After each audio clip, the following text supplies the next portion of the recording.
반갑습니다. 예, 거기 메디테이션 TV 오신 거, 명상법회에 오신 거 환영하고, 오늘은 위파사나를 공부하도록 하겠습니다. 여러분들이 위파사나라는 말을 많이 들어봤을 거예요. 위는 떨어지다, 영어로 말하면 away나 up예요. 그래서 떨어지다 이런 걸, 거리를 두다 이런 뜻이 되겠습니다. 그 다음에 빠사나는, 빠사가 보다는 뜻입니다. 그래서 거리를 두고 보는 걸 위파사나다 그럽니다. 근데 거리가 두지 못한 경우는 이렇게 달라붙어 있는 경우죠. 이렇게 달라붙어 있는 것은 attention이가 attachment, 이렇게 집착되어 있다, 혹은 이렇게 고착되어 있다, 혹은 융합되어 있다 이래요. 이게 거리를 두어야 되는데, 너무 거리를 두면 이제 소원해지죠, 인간관계는. 그렇다고 너무 가까워지면 어때요? 딱 달라붙어 버리면 숨이 막히죠. 그래서 사람들은 적정한 거리를 이제 유지하는데, 부인과 남편 이런 관계는 이제 거리가 사실상 무너져 있죠. 거리가 무너져 있어서 딱 달라붙어 있고, 그 다음에 엄마하고 딸도 어떠세요? 거리가 없이 이렇게 달라붙어 있어요. 그래서 어떤 이제 딸은 바깥에서 일어난 일을 딱 엄마한테 보고를 하고, 또 엄마도 딸 아이의 이야기를 다 알아야 된다고 느끼고, 그래서 이런 관계를 이렇게 딱 달라붙어 있다 이런 이야기를 하는 거예요.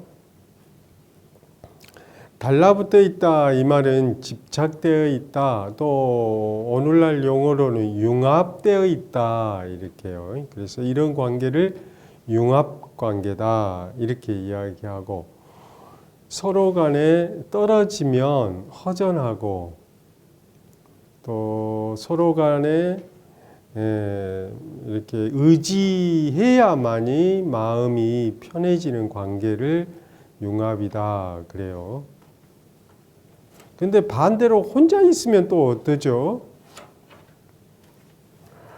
우리가 혼자 있으면 또 너무 외롭고 허전하고 마음이 어딘가가 텅 이렇게 비어 있는 듯한 느낌이 들죠.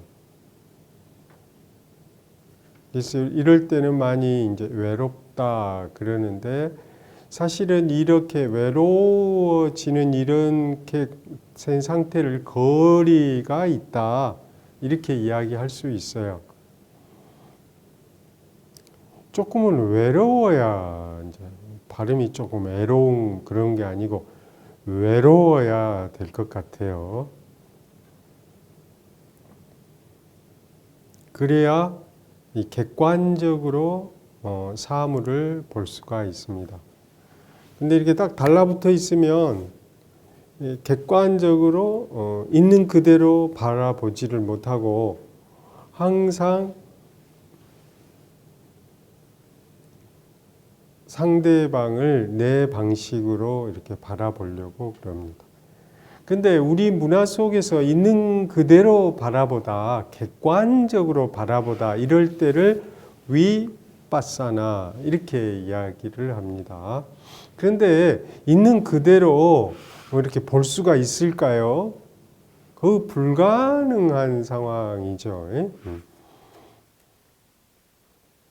기독교는 기독교라고 하는 관점에서 세상을 보고, 불교도들은 불교라는 입장에서 보고, 또 우리 대한민국의 국민들은 대한민국의 문화 시스템 속에서 세상을 바라보고, 또 엄마는 엄마 입장에서 딸을 보고, 딸은 또 자기 입장에서 엄마를 보기 때문에 사실상 항상 어떤 조건과 맥락 속에서 세상을 바라보지, 사실 있는 그대로 바라보기가 불가능한 상태입니다. 그래서 이런 상태를 집착되어 있다, 이렇게 이야기를 하는 거예요. 그러니까 집착되어 있으면 답답하고 그것이 이제 고통을 만들어낸다, 이렇게 부처님은 말씀하고 계십니다. 이렇게 뭔가에 이렇게 집착되어 있을 때, 이럴 때는 항상 판단을 해요, 우리가. 그래서 왜 저 사람은 옷을 저렇게 입고 다니지? 또 왜 저 사람은 성격이 저렇게 못됐어? 이렇게 이야기를 하고, 또 타인에 대한 평가뿐만 아니라 또 자기 자신에 대해서도 어떠죠? 아이, 너는 왜 그렇게 게을러? 너는 착한 사람이지. 왜 세상은 왜 이렇게 착하지 못한 사람이 가득한 거야? 이렇게 자기 자신과 세상에 대해서도 판단하죠. 타인에 대한 판단뿐만 아니라 세상은 어때요? 이 세상은 너무 복잡해. 이 세상은 사는 게 힘들어. 이 세상은 왜 이렇게 경쟁이 세고 어둡지? 또 이 세상은 참 재미가 있어. 이런 식으로 세상에 대해서 판단하고, 자기 자신에 대해서 판단하고, 타인에 대해서 끝없이 우리는 판단을 하면서 이렇게 살아가요. 그래서 결국 우리는 뭔가를 원하죠.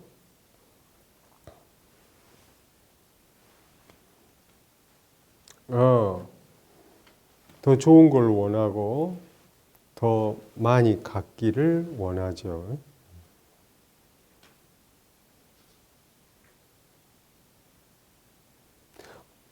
어떤 분이 요 며칠 전에 신문사 기자가 전화가 왔어요.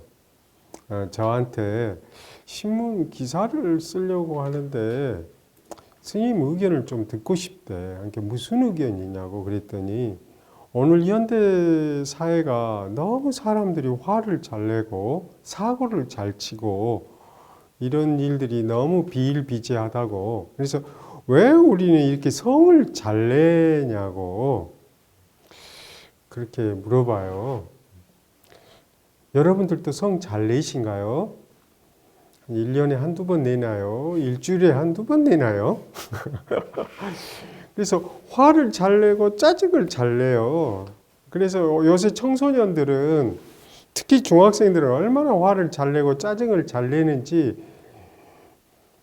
중학교 2학년이 무서워서 그런 이야기 들어보신 적 있어요? 누가 못 내려온다고. 중학교 2학년들. 그런데 저도 중학교 2학년 때를 생각하며 제 인생에서 제일 많이 싸웠던 때가 중학교 2학년인 것 같아요. 중학교 2학년 때 그리 많이 싸웠어요. 친구들하고. 싸웠다는 말은 주먹 다툼 했다는 뜻이에요. 그런데 왜 이렇게 싸우냐? 그래서 그 기자가 질문이 그래요, 저한테. 그래서 제가 뭐라고 대답했냐면요. 그거 제 일이, 세상 일이 자기 마음대로 잘 안 되니까 싸운다. 싸우고, 화내고, 짜증을 낸다. 자기 일이 잘 풀어봐. 풀어지면, 일이 잘 되면 왜 싸우겠냐고. 화가 나고, 짜증을 내겠냐고. 우리가 뭔가가 잘 안 되니까 짜증을 내죠. 엄마한테 짜증내고, 근데 짜증을 낼 때 가까운 사람한테 내죠. 엄마라든가 가족, 가까운 사람한테 짜증을 이제 내죠. 편안하니까. 그래서 이렇게 짜증을 이제 내게 되는 거예요. 근데 원래는 뭔가 끝없이 이렇게 갈망하고 원함이 있는 거고, 이게 이제 좌절을 겪고 잘 안 풀린다고 생각하면 이렇게 짜증을 내고 이렇게 화를 내는데, 근데 그 여러 가지죠. 그 상대방한테 화를 내고 그 사람이 내가 원하는 것을 방해했다 이렇게 생각해서 그 사람한테 화를 내는 경우도 있고, 그런데 직장에서 이렇게 뭐가 잘 안 풀렸다가 직장에서는 아무 말도 않고 왔다가 집에 와가지고 누구한테 푸죠? 가족들한테 이렇게 화내는 경우도 있어요. 그런데 자기가 화냈다는 그 사실을 본인이 알아요, 몰라요? 모르기 때문에 화를 낸다. 이렇게 이야기할 수 있겠습니다. 자기가 화가 왜 났고 무엇으로 말미암아 났으며 내가 원하는 것이 무엇이 어긋났는지, 그래서 자기가 분노나 성남, 짜증을 어떻게 내는지 알지를 못한다 이 말이죠.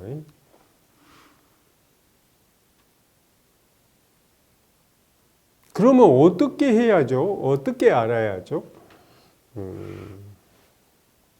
그러니까 이 말이에요. 그러니까 자기의 안에 있는 감정이나 생각하고 자기 자신이 어떻게 돼 있어요?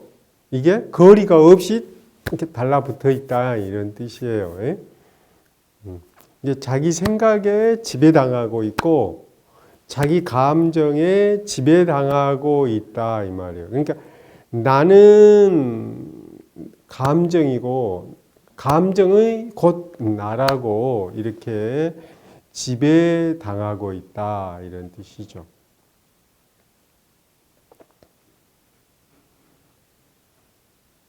이런 경우를 이렇게 융합되어 있다 이렇게 이야기하는 거예요. 이렇게 딱 달라붙어 있다. 자기의 감정과 자기의 생각이 그것이 곧 나다고 자기라고 이렇게 달라붙어 있어서 이것을 거리가 없다, 동일시한다 이렇게 이야기하겠습니다. 동일시 되어 있다 이렇게 이야기합니다.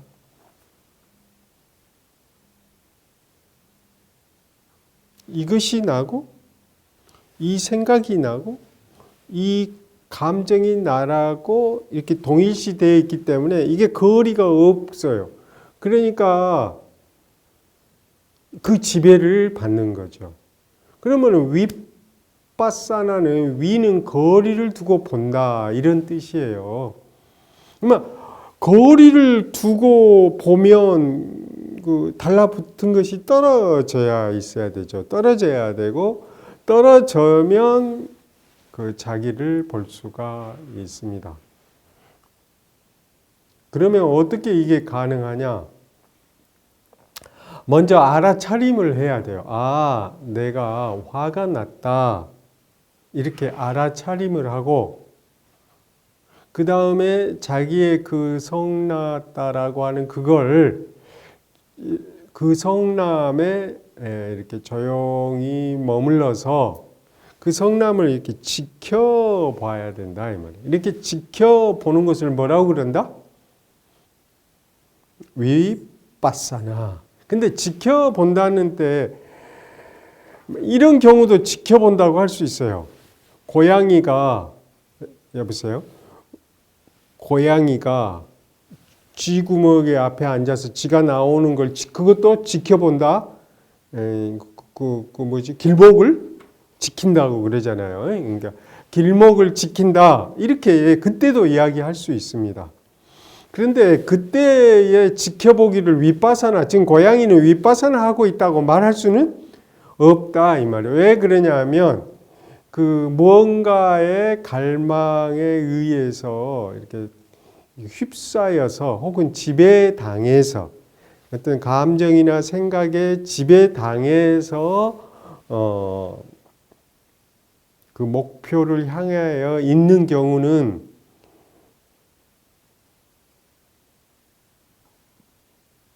그 경우는 윗바사나고 이렇게 이야기를 하지 않는다 이 말이에요.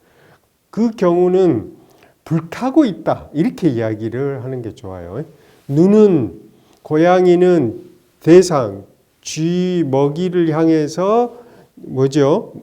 불타고 있다 이렇게 이야기하는 것이 더 적절한 표현이겠습니다.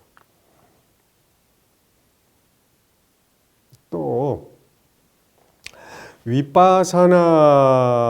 윗바사나를 그러면 또 비슷한 사례가 있는데 윗바사나는 거리를 두고 바라보다 이런 건데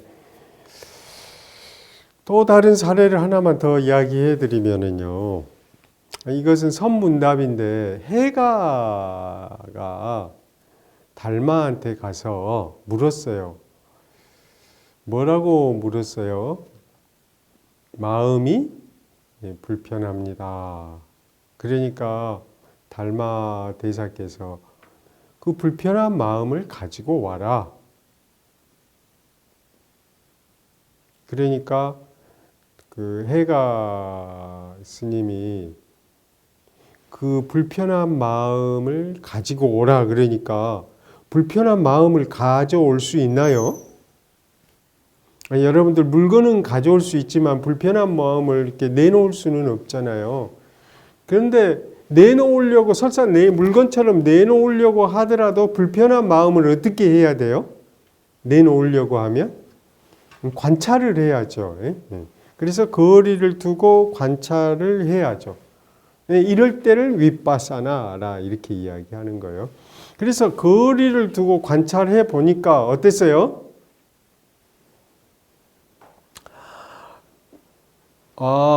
불편한 마음을 찾을 수가 없습니다. 이렇게 대답을 해요. 그러니까 달마대사가 뭐라고 이야기했냐면 불편한 마음이 없다고? 그러면 내가 너에게 편안한 마음, 즉 안심을 주었노라. 이렇게 이야기해요. 왜냐하면 마음이 있고 그 마음이 불편하다는 건데 아니 불편한 마음을 찾아도 찾을 수가 없어. 그러므로 찾을 수가 없습니다.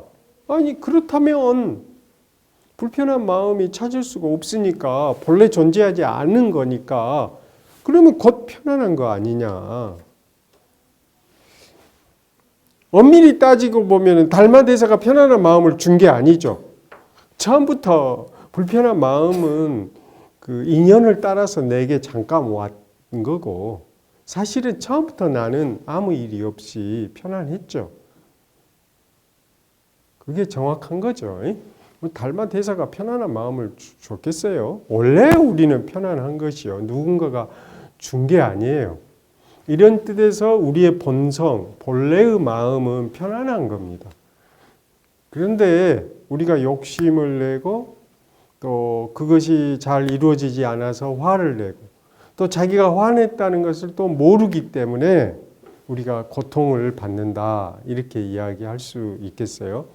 그러니까 윗바사나라고 하는 것은 자기의 감정이나 화라든가 슬픔과 같은 자기의 감정을 객관적으로 바라보는 거고 또 이 세상에 대해서 자기 자신에 대해서 또 타인에 대한 평가와 생각들을 객관적으로 이렇게 바라보는 것을 윗바사나다 이렇게 이야기합니다.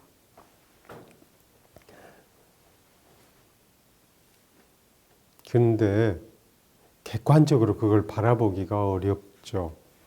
그래서 이걸 바라보기 위해서 몇 가지 훈련이 필요해요. 그래서 조금씩 해야 되는데 제일 좋은 훈련이 숨이 들어오면 들어오는 걸 지켜보고 숨이 나가면 나가는 걸 지켜보는 거. 이게 거리 두기 연습이죠. 또 방금 전에 우리가 걷기 명상을 했어요. 그래서 걸을 때 다리가 들어 올라오고 이동해서 내려놓고 하는 이 움직임의 변화를 있는 그대로 바라보는 것도 이것도 윗바사나 훈련이 되겠습니다. 그리고 숨이 들어올 때는 들어온 걸 지켜보고 숨이 나갈 때는 나간 걸 지켜보는 거, 이런 것도 뭐죠? 뭐가 돼요? 윗바사나, 거리를 두고 보는 거고. 또 아까 우리가 동작 명상이라고 해가지고 여러분들이 몸을 움직이면 숨을 멈추고 그런 다음에 원래 돌아오면 숨이 거칠어져 있어요. 그럼 그 거칠어진 숨을 조용하게 이렇게 지켜보면 점점 가라앉게 돼요. 그러면 그 거친 호흡이 점점 가라앉게 된다라고 하는 그 변화의 과정을 살펴보면 그것도 윗바사나라고 이야기할 수 있어요. 그러니까 여러분들이 이렇게 하는 것은 이걸 통찰 명상 혹은 윗바사나 명상이라고 부르는데, 그 사마타 명상하고 어떻게 다르냐면, 사마타 명상은 움직이지 않고 고정된 대상에 대한 집중이에요.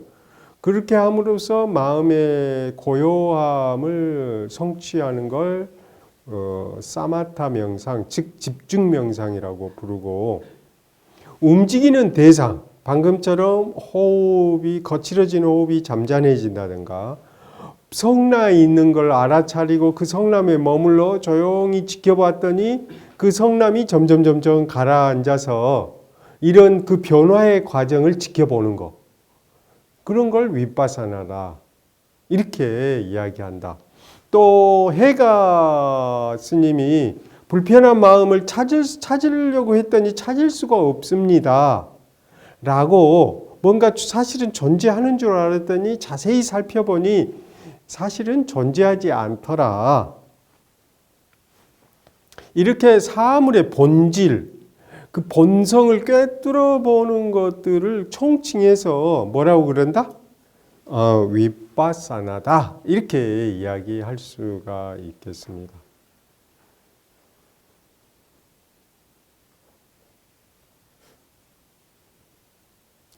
현상의 생멸을 관찰하는 것, 그리고 그것이 본래 존재하지 않음을 통찰하는 것, 이걸 윗바사나다 할 수 있겠어요.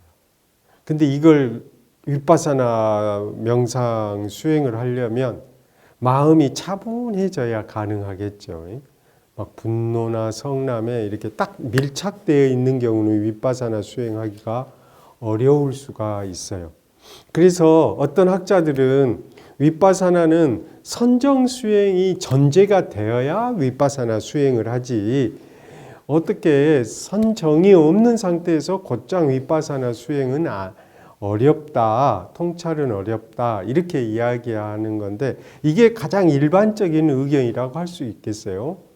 그리고 심리치료나 상담에서도 먼저 감정을 먼저 다루고 감정이 조용해진 다음에 그 자기의 그 생각이라든가 문제에 대한 통찰 훈련으로 나아가는 게 일반적인 방법입니다. 감정이 막 화가 이렇게 가득 차 있는데 엄마를 이해하라고 하면 아이가 이해할 수가 없어요. 근데 엄마에 대한 화를 충분하게 경험하고 화를 충분하게 표현을 한다 해서 마음이 조금 가라앉게 되면 그때 엄마가 왜 그랬는지 또 엄마의 입장을 이해하는 그 공간이 생기는 거죠. 그런데 화가 잔뜩 나 있어서 거리 자체가 없는데, 관찰할 수 있는 공간이 없는데 엄마를 이해하라, 아이한테, 청소년 아이한테 이렇게 무작정 이야기하게 되면 오히려 반발만 된다. 마찬가지로 명상을 할 때도 먼저 선정 수행이 되고 마음이 어느 정도 고요해지고 정리가 되어야 윗바사나 수행을 갈 수가 있다. 그렇긴 하지만 알아차림 명상은 그 감정이든 생각에 거친 생각이든 선정이 좀 완전하게 선정 상태가 아니더라도 알아차림 명상은 그것은 가능하죠. 그런 점에서 알아차림 명상이 1차고 알아차림 명상이 됨으로 인해서 그 집중 명상, 마음의 고요함을 얻게 되고, 마음의 고요함에 의해서 사물에 대한 통찰, 본성에 대한 통찰, 사물의 그 변화에 대한 자각을 스스로 할 수 있게 됩니다. 그런데 그 지도하는 분에 따라서는 어떤 분들은 알아차림을 더 중시해서 이걸 더 많이 하시는 그 분이 계시고, 어떤 분들은 선정수행만을 중시해서 이것만을 지도하시는 지도자가 있고, 또 어떤 사람은 윗바사나 수행을 그 선정수행이 없더라도 윗바사나를 먼저 할 수 있다, 이렇게 그 생각을 하고 윗바사나 수행을 먼저 이렇게 가리키는 그런 지도자도 있습니다. 그런데 자기를 객관적으로 바라보지 못하면 선정도 얻을 수가 없고, 자기를 객관적으로 바라보는 힘이 없으면 결국 알아차림도 얕은 게 아니냐, 이런 뜻에서 그 윗바사나를 강조하는 그런 사람도 있습니다. 그런데 부처님은 어떻게 하셨을 것 같아요? 불교 경전에서는 이 세 가지가 다 나타납니다. 어떨 때는 윗바사나가 먼저고 나중에 선정이라고 이렇게도 가르치셨고 법문을 하셨고, 또 선정이 선행돼서 윗바사나가 온다 이렇게 강조하시기도 하고, 윗바사나하고 사마타, 선정수행, 집중수행과 윗바사나와 통찰수행은 새의 양 날개처럼 함께 간다, 이런 입장을 또 그 경전에서는 말씀도 했어요. 이런 점에서 여러분들은 또 우리들은 특정한 하나를 고집할 게 아니고 그 알아차림 명상, 또 집중 명상, 또 윗바사나 명상을 잘 알아서 그때그때 상황에 맞추고 또 나의 그 조건에 맞추어서 그렇게 공부하시면 무리가 없을 줄로 압니다. 오늘은 여기까지 하고요. 그래요. 수고 많이 했어요.